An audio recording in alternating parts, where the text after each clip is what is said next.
ada peruntukannya. Segala sesuatu ada tempatnya. Segala sesuatu ada koridornya. Ini saya buat untuk menjawab pertanyaan teman-teman tentang mengapa banyak orang Indonesia, terutama orang-orang terkenal kita, mulai gemar mencampur-campurkan bahasa. Assalamualaikum warahmatullahi wabarakatuh. Teman-teman, di dalam hidup, manusia sebagai makhluk sosial tentu akan selalu berhubungan satu dengan yang lainnya.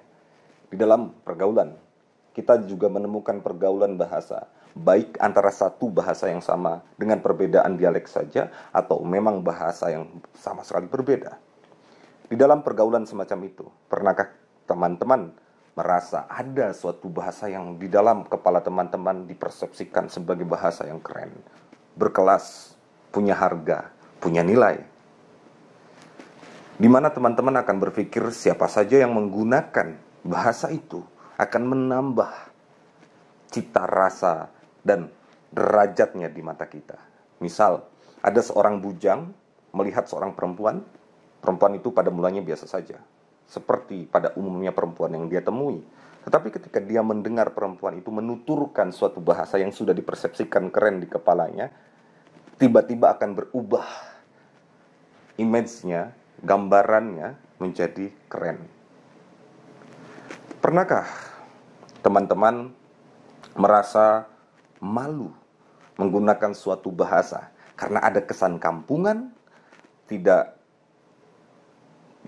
sesuai dengan pergaulan masa kini, dan hal-hal jelek lainnya, sehingga teman-teman sama sekali tidak mau mengenal bahasa itu?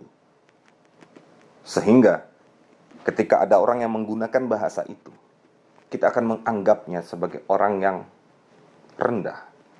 Misal seorang bujang melihat seorang perempuan yang secara kasat mata sudah sesuai dengan apa yang disebut cantik, tetapi ketika dia mengutarakan sesuatu dengan suatu bahasa yang sudah kita anggap sebagai bahasa yang tidak keren, tidak berkelas, udik, norak, tidak gaul, tiba-tiba jatuh kecantikan itu karena kita merasa, oh tidak, bahasa itu terlalu kampungan. Perempuan secantik itu tampak sangat buruk.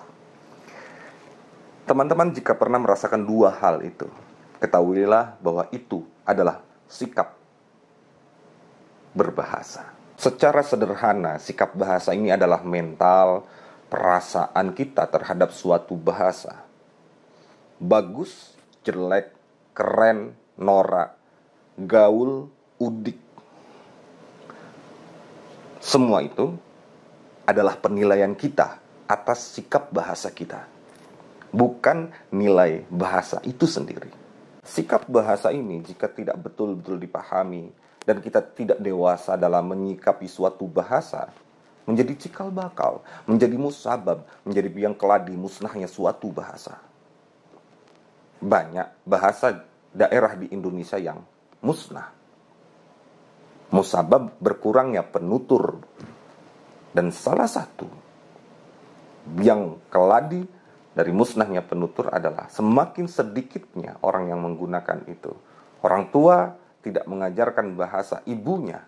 Bahasa ibu adalah bahasa pertama yang diterima di dalam rumah oleh seorang manusia. Di Indonesia lebih cenderung ke bahasa daerah. Jika orang tua tidak mengajarkan bahasa ibunya, atau diajarkan tetapi anaknya malu menggunakan bahasa ibunya karena dianggap kuno, ketinggalan zaman, tidak sesuai dengan pergaulan hari ini, itu tanda kemusnahan bahasa itu semakin dekat. Misalkan dalam bahasa Indonesia, saya mengerti kalau teman-teman berkata bahwa tergantung konteks, tergantung kebutuhan, tergantung ini, tergantung itu soal bagaimana bahasa asing, bahasa daerah, dan bahasa Indonesia. Saya mengerti, tetapi ketika saya mengatakan bahwa ketika kita menggunakan bahasa Indonesia dan mental kita merasa itu tidak terlampau keren jika tidak dicampur dengan bahasa asing misalkan, itu menandakan ancaman bagi bahasa Indonesia. Ancaman ini datang dari penggunanya. Bahwa kita harus menguasai bahasa asing itu sudah sesuai dengan trigatra bahasa kita. Utamakan bahasa Indonesia, lestarikan bahasa daerah, dan kuasai bahasa asing. Mental bahasa ini datang dari dua aspek setidak-tidaknya. Pertama adalah lingkungan. Sebagaimana karakter manusia dibentuk oleh lingkungan, sikap bahasa manusia juga dibentuk oleh lingkungan. Ketika lingkungan mengatakan, menganggap, menilai suatu bahasa sebagai bahasa yang keren, bahasa gaul, itu keren untuk pergaulan, maka anak-anak yang ingin dianggap gaul harus menggunakan bahasa pergaulan yang dinilai gaul itu. Lingkungan ini kemudian memberikan kita tekanan untuk mengiyakan bahwa betul bahasa itu keren, hebat, luar biasa. Ketika di televisi, di podcast kita melihat para tokoh sering sekali, banyak bahkan menyelipkan bahasa-bahasa asing antar mereka dengan konsep yang bukan alih kode, itu memberikan tekanan pada publik bahwa ini keren, walau tidak dikatakan secara langsung. Dan ketika itu terus berlanjut, lama-lama kita akan lebih nyaman memperbanyak kosakata bahasa asing, dan semakin sedikitlah kosakata bahasa Indonesia dalam percampuran itu, dan semakin lama bahasa asing itu akan lebih punya daya di dalam hati dan pikiran kita. Ini soal sikap bahasa, bukan soal peruntukannya. Kalau peruntukan, sekali lagi, trigatra bahasa. Utamakan bahasa Indonesia, lestarikan bahasa daerah, dan kuasai bahasa asing. Itu final. Selain oleh pengaruh lingkungan, tentu saja manusia sebagai makhluk yang otonom memilih mana yang tidak disukai, mana yang disukai, mana yang digemari dan tidak digemari, mana yang baginya indah dan tidak indah, itu selalu ada. Tetapi tarik-menarik antara pilihan dengan pengaruh lingkungan ini akan bertemu di tengah, menjadi suatu keputusan tertentu. Lantas, bagaimana sesungguhnya sikap bahasa ini berkelindan di antara kita? Sikap bahasa yang berkelindan di antara kita setidak-tidaknya berkenaan dengan pengetahuan terhadap suatu bahasa. Semakin luas, semakin dalam pengetahuan kita tentang suatu bahasa, kita akan semakin besar kemungkinan untuk mencintai bahasa itu. Orang-orang tidak memahami bahasa, tidak mengerti morfologinya, aspek kulturalnya, gramatikalnya, dan sebagainya, semakin kecil kemungkinan dia mencintai suatu bahasa. Yang kedua ada perasaan. Suka tidak suka, nyaman tidak nyaman, keren tidak keren, itu ada pada wilayah perasaan. Dan ketiga adalah keputusan. Keputusan untuk memilih bahasa mana yang akan dia gunakan. Orang-orang yang sudah memiliki pengetahuan yang cukup tentang bahasanya, tentang suatu bahasa katakanlah, akan lambat laun akan tumbuh kebanggaan di dalam dirinya untuk menggunakan suatu bahasa. Jika kita adalah pengguna bahasa Indonesia, kita harus memperdalam pengetahuan tentang bahasa Indonesia. Sejarahnya, keindahannya, perkembangannya, fungsinya, dan sebagainya, kita mesti tahu. Agar tumbuh rasa bangga, agar tumbuh rasa percaya diri yang besar ketika menggunakannya. Tidak perlu harus meminjam bahasa asing untuk mengatakan sesuatu dari bahasa kita yang ada padanannya. Ketika ada suatu kata yang memiliki padanan di dalam bahasa Indonesia, tetapi kita memilih bahasa asing, itu mungkin ada rasa tidak bangga atau tidak percaya diri untuk menggunakan ini. Ini terlepas dari wilayah alih kode dan semacamnya. Setelah muncul kebanggaan, akan ada loyalitas. Loyalitas yang saya maksud bukan berarti ketika kita bertemu orang asing yang tidak bisa berbahasa Indonesia, kita bersikukuh berbahasa Indonesia. Karena itu berakibat pada gagalnya arus komunikasi.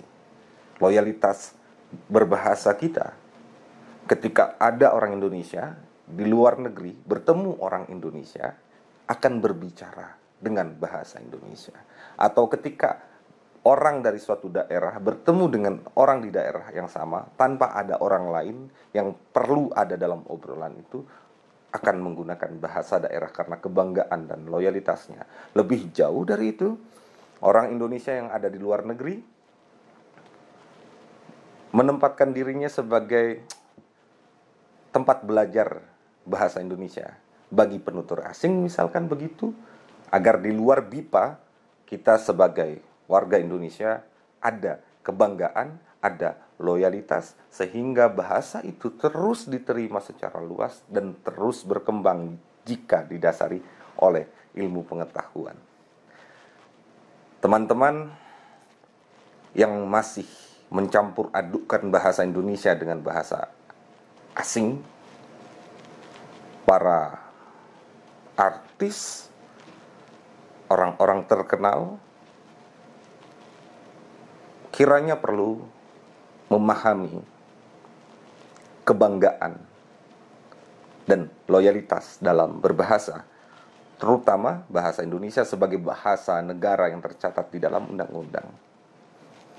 Tidak ada faedahnya mencampur-campurkan bahasa Indonesia dengan bahasa asing ketika berbicara dengan sesama orang Indonesia. Kecuali saya berbicara bahasa Indonesia dengan penutur asing bahasa Indonesia, dan ada kata yang dia tidak mengerti, maka saya akan beralih ke bahasa Inggris misalkan, agar orang itu mengerti. Itu beralih kodenya. Tetapi kalau orang Indonesia bersama orang Indonesia, tidak perlu beralih-alih begitu. Karena segala sesuatu ada peruntukannya. Segala sesuatu ada tempatnya. Segala sesuatu ada koridornya. Ini saya buat untuk menjawab pertanyaan teman-teman tentang mengapa banyak orang Indonesia, terutama orang-orang terkenal kita, mulai gemar mencampur-campurkan bahasa. Saya tidak menyalahkan mereka. Saya hanya memaparkan apa yang perlu untuk kita semua. Sampai jumpa di lain waktu. Salam.